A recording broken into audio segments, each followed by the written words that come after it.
Hi everyone, welcome back to Pacific Front channel. A week ago, the Indonesian Navy Chief of Staff conveyed his plan to strengthen the Navy by acquiring two types of drones, Anka and Akinci. The Navy, along with the Air Force and the Army, will get a total of 12 Anka UAVs as part of a $300 million contract signed in February 2023. Now, what's left on the Navy shopping list is the Bayraktar Akinci. What does Akinci have to offer that made the Indonesian Navy Chief eager to buy it? Also, what it can and cannot do for the Navy? Let's find out in today's video.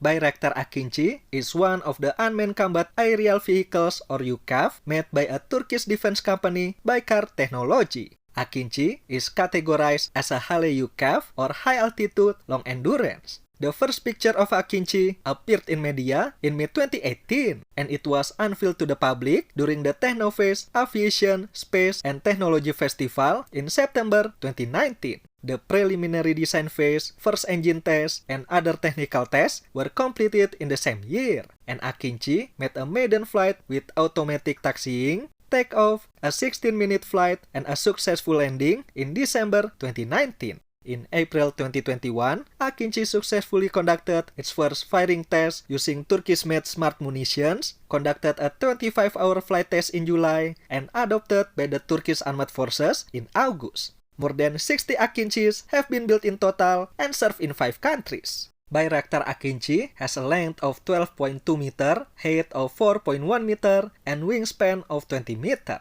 It has a maximum takeoff weight of 6,000 kg with maximum payload capacity of 1,500 kg.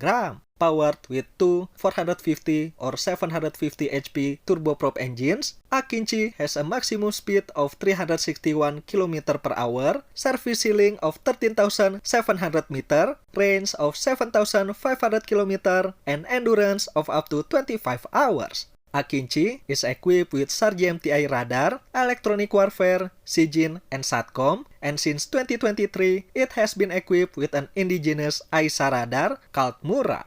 Akinci has 9 hardpoints with provisions to carry air-to-air and air-to-ground munitions such as Gokdogan and Bosdogan air-to-air missiles, MAMC, LNT mini-smart munitions, Mark 81-84, UMTAS ATGM, as well as SOM cruise missile. Become the first UCAV in the world with such capability.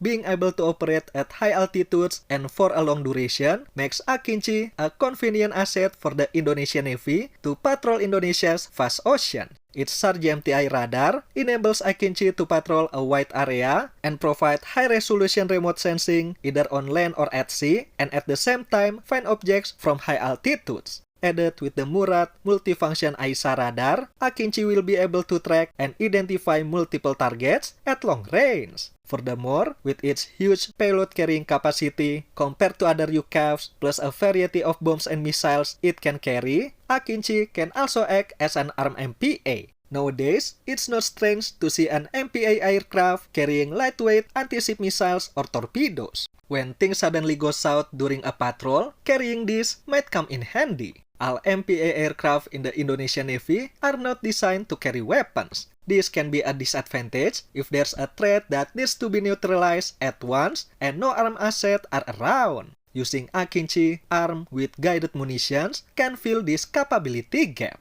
Moreover, its SIGINT suite and SATCOM allow Akinci to become C3 I-Star as well, just like its role in the Turkish military. The Indonesian Navy and the Indonesian Armed Forces can use it in the same way. However, this is not without a caveat. SATCOM is important for Akinci and all UAV systems if we want to get the full benefits of its capability. SATCOM allows Akinci to fly beyond the line of sight in a greater radius and provide other units with intelligence directly. Just like an RC car, Akinci's ground control station can only directly control the UCAV within 200 or maybe 300 km away. This operational radius surely limits Akinci's long-endurance flight capability to just within this small circle. All intelligence data collected during flight must be processed on the ground before being sent to other units who needs it. In an operation where mission success depends on quick intelligence gathering and sharing, this long process won't bring any benefit to the operation.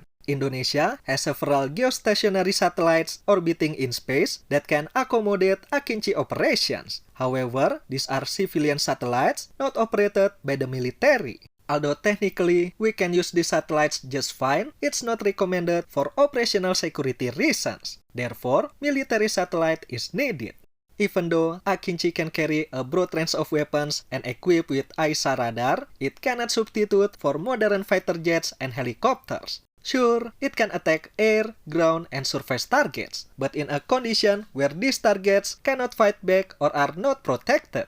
It's slow and doesn't have self-defense measure. A single medium-range surface-to-air or air-to-air missile can easily take it down. Lastly, Akinci cannot support one of the Navy's main tasks, which is power projection with amphibious operations. It's not a carrier-based UCAV where it can operate from the Navy's warship and provide close air support for the landing parties. Without SATCOM, it has a limited operational radius, it's vulnerable to the enemy air defense systems, and rearming must be conducted at a friendly airstrip. Attack helos operating from the Navy's LPDs and LSTs is a better solution. The Indonesian Navy currently operates Scan Eagle UAVs for reconnaissance missions. It has 20+ hours of endurance, but it is small, has low speed, and a low service ceiling. Soon, they will get 3 Anke UAVs that can also provide limited strike capability. Since the Navy still lacks air combat support in the form of fighter jets and attack helos, I can understand the Navy Chief's desire to acquire Akinci. It has a higher service ceiling and packs more sensors than Scan Eagle. Also, it can carry a wider range of weapons than Anka. It still has its limitation on what it can and cannot do, but from what I see, it's way better than nothing. And that's it for today, the Indonesian Navy desire to acquire Bayraktar Akinci. What do you think of this UCAV? Let us know in the comment section below. Thank you for watching everyone, I'll see you in the next one.